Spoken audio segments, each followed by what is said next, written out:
मानते हैं कि ये क्रेडिट लोक जनशक्ति पार्टी रामविलास को नहीं जाता है? उनका किसी को नहीं जाता, हम किसी की क्यों लेते हैं?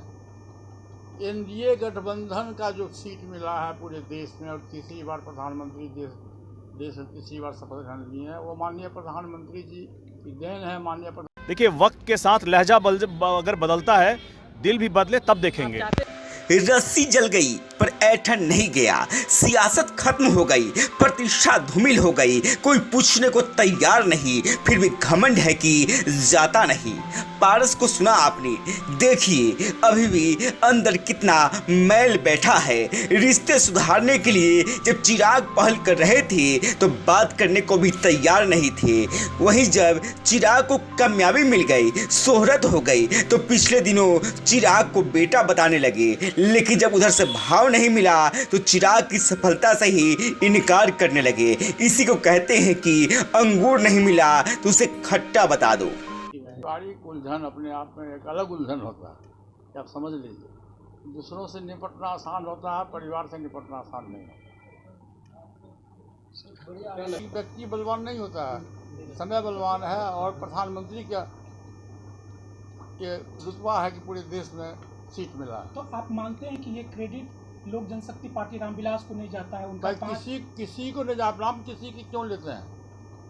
एनडीए गठबंधन का जो सीट मिला है पूरे देश में और तीसरी बार प्रधानमंत्री देश में तीसरी बार शपथ ग्रहण लिए हैं, वो माननीय प्रधानमंत्री जी की देन है। माननीय चिराग क्या चाहते हैं ये तो वही जाने, लेकिन चिराग बार बार कहते रहे हैं कि परिवार को एकजुट रखने की जिम्मेदारी बड़ों की होती है। लेकिन पासवान फैमिली को तो बड़ों ने ही तोड़ दिया।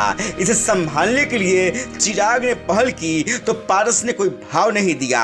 आज चिराग बलशाली है, पारस गुमनाम जिंदगी जी रहे हैं। हालांकि परिवार के लोग कह रहे हैं कि पारस को पहल करनी चाहिए, शायद सब कुछ फिर ठीक हो जाए। तो दिख रहा है पशुपति पारस का झुकाव चिराग पासवान की ओर दिख रहा है। परिवार एक को आप चाहते हैं? अगर झुकाव दिख रहा है तो जा करके वो चिराग पासवान जी से और उनकी जो भाभी माँ है जाके उनसे बात करे पहले, तब पता चलेगा झुकाव हुआ है कि नहीं।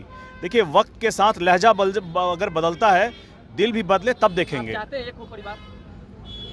अगर वो देखिए, ये फैसला परिवार के बड़ों को करना है। आप भी बड़े हैं, तो जो परिवार के बड़े हैं, मुझसे जो एक जनरेशन पहले हैं, उनको करना है। ऐसे में पहल उन्हीं को करनी पड़ेगी। मेरी जहाँ से कोई फर्क नहीं पड़ता, क्योंकि इसमें मैं तीसरा पक्ष हूँ। न मैं पहला पक्ष हूँ, न मैं दूसरा पक्ष हूँ, मैं तीसरा पक्ष हूँ। जरूरत यह है कि वो जा करके अपनी भाभी माँ से बात करे, चिराग जी से जा करके बात करे, तभी कुछ बात बन पाएगी। सर, एक सवाल है, आप लोगों की पार्टी को, लोक जनशक्ति पार्टी रामविलास को कार्यालय आवंटन कर दिया गया, पर वो कार्यालय अब तक खाली नहीं हुआ है। पारस जी वो कार्यालय छोड़ नहीं रहे, कैसे देखते हैं? कह रहे हैं कि हम लोग कोर्ट जाएंगे, कोर्ट से लड़ाई लड़ेंगे, उसके बाद इस पर निर्णय लिया जाएगा। हम लोग को यहाँ जो बकाया था वो भी बकाया भरने का काम करना चाहते हैं।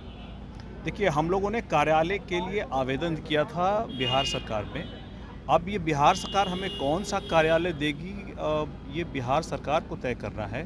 और हम लोगों का ये मानना है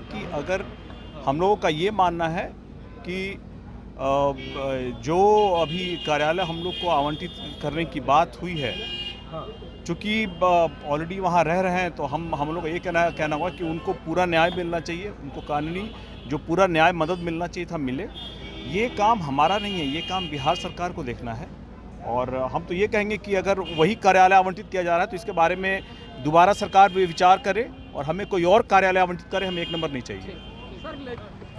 पारस के पास आज कुछ भी नहीं है। सियासत की चाल कह रही है कि कुछ मिलने से भी रहा। जनता के दिल में भी पारस के लिए कोई हमदर्दी दिख नहीं रही। ऐसे में पारस चिराग के पास जाकर अपनी भूल के लिए गलानी कर सकते हैं। चिराग के करीबी लोग भी कह रहे हैं कि पारस अगर चिराग के पास जाकर उनके सर पर एक बार हाथ रख दे तो सारे गिले शिकवे को एक झटके में ही भूल जाएंगे।